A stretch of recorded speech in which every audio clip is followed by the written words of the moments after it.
Emily, it's Karen here. Hey Karen, look, I'm really busy today. I'm not going to be able to cover. Emily, I'm not asking you to cover, okay? There's something much more important that you need to do, that you are responsible for. What are you talking about? Well, remember that fire at the pub last month and you made a complaint, it would appear? How did you find out about that? Because I'm in jail. You're what? Yes, Emily, because of your accusations and your stories. They put me in jail. Okay. So I think you know what I need you to do. Right, Emily? No. Honestly, Karen, what could I possibly do? Well, you need to come get me out, don't you? Obviously. You need to come and pay my bail. I need to what now? Well, obviously, you're the reason I'm here, Emily. You would, of course, need to bail me out. Karen, you're the reason that you're there. But if you hadn't made a complaint and reported me, I wouldn't be in this position. If you hadn't made us all work while the pub was on fire, I wouldn't have had to make a complaint. It's your fault that you're there. Absolutely not. I would have been fine if you hadn't told anyone. I'm not bailing you out, Karen. You probably shouldn't have even called me, seeing as I'm the one who made the complaint. Emily, if you don't come out and get me out right now, there will be a disciplinary when I'm back. Even more reason not to bail you out.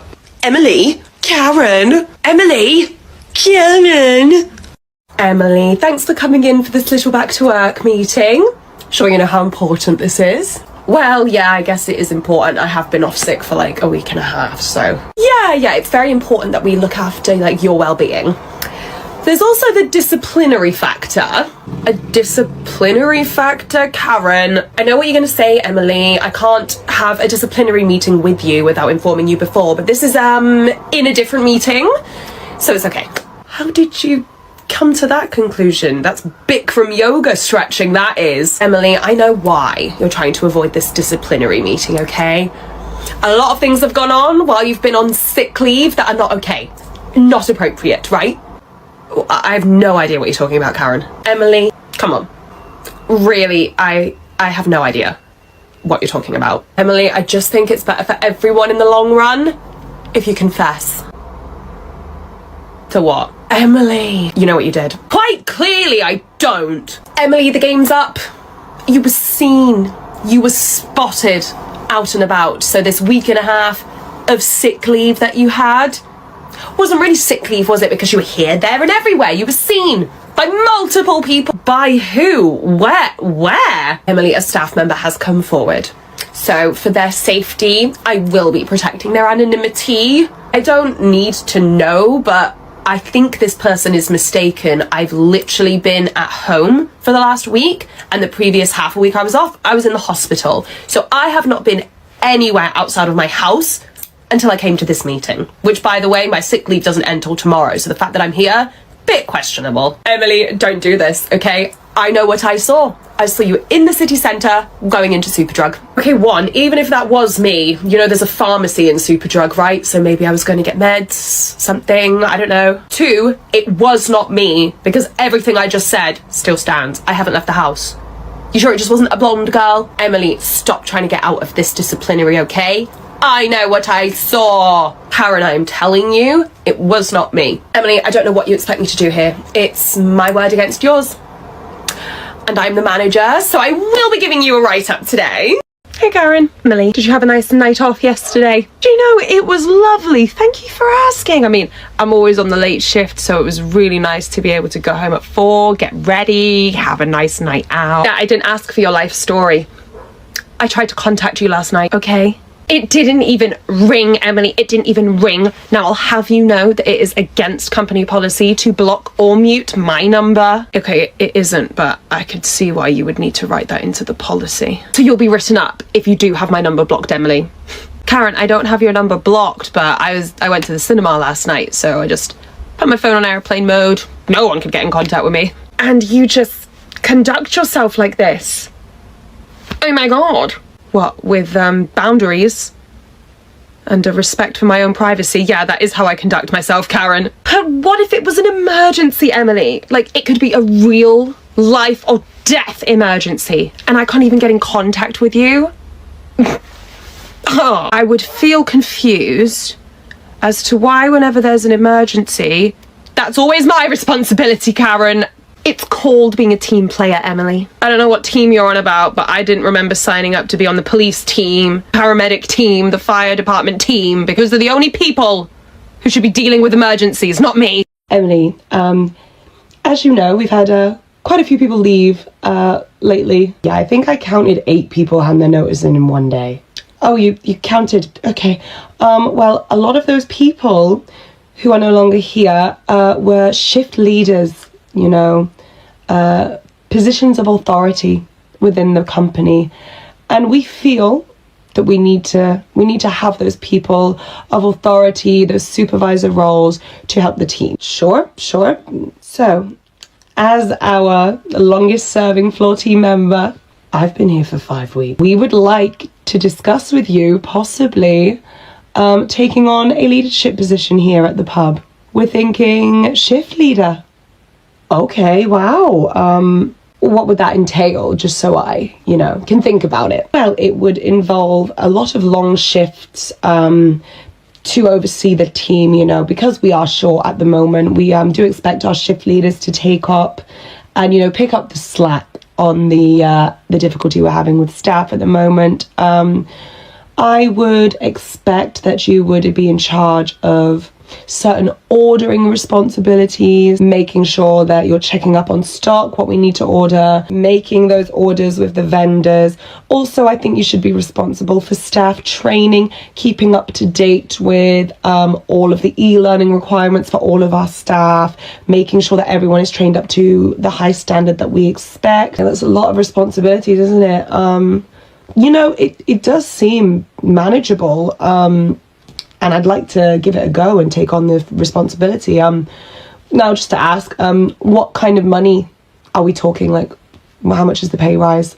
Oh, we care about money here. Okay, it would be 18 pound an hour, because that's pretty good. No, 18 pence more than what you're on now. Get in the bin, Karen. Now, Emily, this meeting would have been very different, but it is your exit interview, seeing as you are leaving us on the weekend. Yes, I am.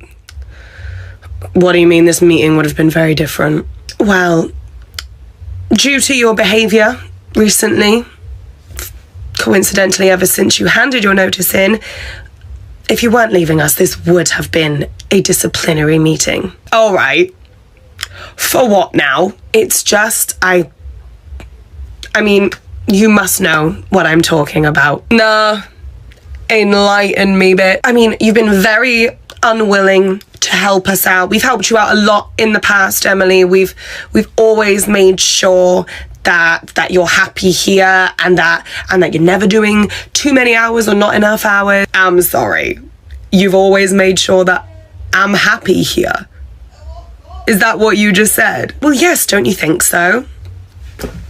Nah, I don't actually. Well, be that as it may, it still doesn't give you the right as an employee to disrespect your managers and, skimp on your working obligations by not, honouring shifts or covering where you can. First of all, if you're referring to me not honouring a shift as, the Thursday I called out because I had food poisoning, then we're really not seeing eye to eye on what honouring a shift means. But in regards to cover, it is not my responsibility to deal with the fact that you can't make a schedule correctly, or even if people call out sick, it's not my responsibility to deal with it on my day off, and I don't know why you think that it is. You see?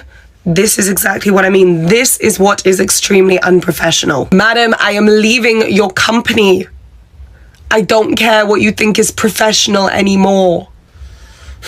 I really hope you don't take this attitude into your next job. Unless you are at my next job, I am going to be the happiest little to ever exist. Hey Karen, can I have a word? Emily, if you're here to talk about the pay, I told you to go and talk to payroll. I went and spoke to payroll. And did they let you know that it's not going to be possible to include your extra pay until the next payroll cycle? Okay, first of all, it's not extra pay. It is the pay that no one gave me. It's the pay that I'm owed. It's not extra anything. And by the way, Payroll says it's absolutely fine to process late in the game requests. It's just that there will be repercussions for the management who didn't put it through on time. Sorry, who in payroll said this? Matt, you know, payroll manager. You went straight to Matt. Emily, that is so inappropriate. Why? Because it got things done. Funny though, it's very funny. Matt said he was surprised that you couldn't process my late pay request. You were very happy to hammer at payroll to make sure that your pay rise was sorted.